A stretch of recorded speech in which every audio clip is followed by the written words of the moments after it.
এই যে এইখানে ঝুলকা পঞ্চায়েতে এইখানে আমরা যখন প্রথম আসি জিজ্ঞাসা করলাম যে দাদা আমাদের মহিলাদের অন্নপূর্ণা যোজনার ফর্মগুলো সবগুলো ফিল আপ হয়ে গেছে, অনলাইন করা হয়েছে। উনি বললেন 1050টা ফর্ম এখনো পর্যন্ত পঞ্চায়েতে পড়ে আছে, এখনো পর্যন্ত পঞ্চায়েতে 1050টা ফর্ম পড়ে আছে। তাহলে 1050 জন মহিলা আমাদের বঞ্চিত হতে চলেছে।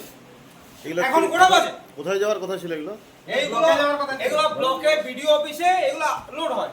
এখনো পর্যন্ত ওনারা এখানেই ফেলে রেখে দিয়েছেন এবং তৃণমূলের কাজ করার জন্য, বিজেপি সরকারের বদনাম করার জন্য, আমাদের মুখ্যমন্ত্রী বদনাম করার জন্য তৃণমূলের গোটা গেম এটার মধ্যে প্রধান উপপ্রধান জড়িত। ওনারা করতে দেন নাই, ওনারা পাঠাতে দেন নাই। ওরা মহিলারা বঞ্চিত হলে বিজেপির উপর অ্যাটাক হবে, সেই জন্য প্ল্যান করে করা হচ্ছে গোটা গেম। এটা পঞ্চায়েত অবস্থা দেখুন, গোটা বাজছে, স্টাফ নাই, কোনো চেয়ার, কোন চেয়ার স্টাফ নাই। এই পঞ্চায়েত অবস্থা কিন্তু এই মাত্র এই 12:15 পঞ্চায়েত ঢুকলেন। এই ভদ্রলোক যিনি আছেন, আমি জানি পঞ্চায়েত খোলার আগে প্রথমে এসেছেন, ইনি রেগুলারই সঠিক সময় ডিউটি করেন, ঠিক আছে। কিন্তু এই বিষয়টা অবিলম্বে আজকের মধ্যে কিভাবে আপনারা ভিডিও অফিস পৌঁছাবেন সেটা করুন। কারণ আমাদের মুখ্যমন্ত্রী তিনি বলে দিয়েছেন যে 3 মাসের মধ্যে কোনো মহিলা বাদ যাবে না, প্রত্যেকটি মহিলা কিন্তু অন্নপূর্ণা যোজনার টাকা পাবে। তাহলে এইখানে যদি 2 মাস পড়ে থাকে এইটা, তাহলে মেয়েদেরকে জানিয়ে শুনে বঞ্চনা করছে তৃণমূলের উপপ্রধান আর তৃণমূলের প্রধান। আপনাগুলো জমা পড়েনি কেন? এই ফর্মগুলো আমরা বিডিও সাহেবের গাড়িতে যাচ্ছিল, বিডিও সাহেব যেমন কালেকশন হচ্ছিল তখন বিডিও সাহেব গাড়ি পাঠাচ্ছিল, আমরা দিচ্ছিলাম। তারপরে বিডিও সাহেব বললো এখন অনলাইন করতে বলো, অনলাইন করলেই হবে, কিন্তু ওইটা হার্ড কপি লোড করার এখন স্টাফ নাই আমাদের, অনলাইন করলে ওখান থেকে অ্যাপ্রুভ দেওয়া যাবে।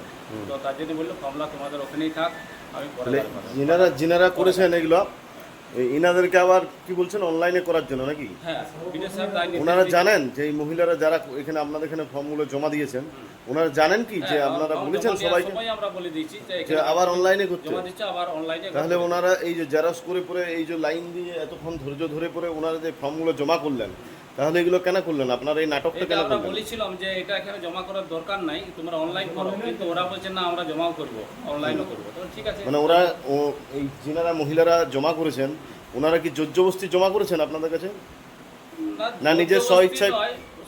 ওরা ইচ্ছায় গেছে, আমরাও তাহলে নিয়ে নিয়েছি, কিন্তু বিডিও সাহেব আমাদের নির্দেশ দিয়েছিল অনলাইনটাই বিশেষ করে বলবে, হার্ড কপি জমা দিলে জমা নিবে। ভিডিও স্যার আপনাদেরকে বলেছেন যে অনলাইনে করলেই হবে, এগুলো দরকার নেই? হ্যাঁ, আচ্ছা, অনলাইন করলে এটা দরকার না, অফলাইনে জমা। সবাই অনলাইনে করেছেন এই যিনারা এখানে ফর্ম জমা করেছেন? সে রিপোর্ট আমার কাছে নাই, আমরা কিন্তু যখন জমা দিয়েছি তখন বলে দিয়েছি আমরা, আচ্ছা, যে অনলাইন করতে হবে। এটা কি মনে করছেন এখন এই ফর্মগুলোকে পৌঁছে দেবেন না এখানে থাকবে? এগুলো আমি জজ সাহেবকে ফোন করেছিলাম, বললো আমি গাড়ি পাঠাচ্ছি, নিয়ে আসুন। কখন পৌঁছবেন? উনি বললেন আমি একটু পরেই গাড়ি পাঠাচ্ছি, গাড়ি পাঠাইলে ওনার গাড়ি তুলে। আপনার নাম? আমার নাম সত্যনারায়ণ কুণ্ডু, আমি ঝুলকা পঞ্চায়েতের সহায়ক এবং সেক্রেটারি ইনচার্জ। এই মাসে সকলের অন্নপূর্ণা ভাণ্ডারের টাকা ঢুকেছে? না,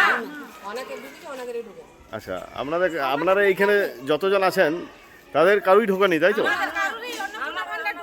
আচ্ছা, পয়লা জুন পঞ্চায়েতে জমা দিয়ে গেছি, এখনো পর্যন্ত পঞ্চায়েতে কাগজ পড়েই রয়েছে। আচ্ছা, আমরা কালকে এসেছিলাম, তারপর বলছে তোমরা বিডিওর কাছে যাও, আমাদের কিছু করার নেই, তারা নিয়ে যায়। এই দেখুন অন্নপূর্ণা ভাণ্ডারের ফর্ম আজকে বিডিও অফিস নিয়ে যাওয়ার জন্য বিডিও স্যার গাড়ি পাঠিয়েছেন, বিডিও অফিসে যাচ্ছে। ঝুঞ্কা গ্রাম পঞ্চায়েতের অন্নপূর্ণা ভাণ্ডারের ফর্ম ওনারা গাড়ি করে নিয়ে যাওয়ার জন্য এসছেন, নিয়ে যাচ্ছেন সব।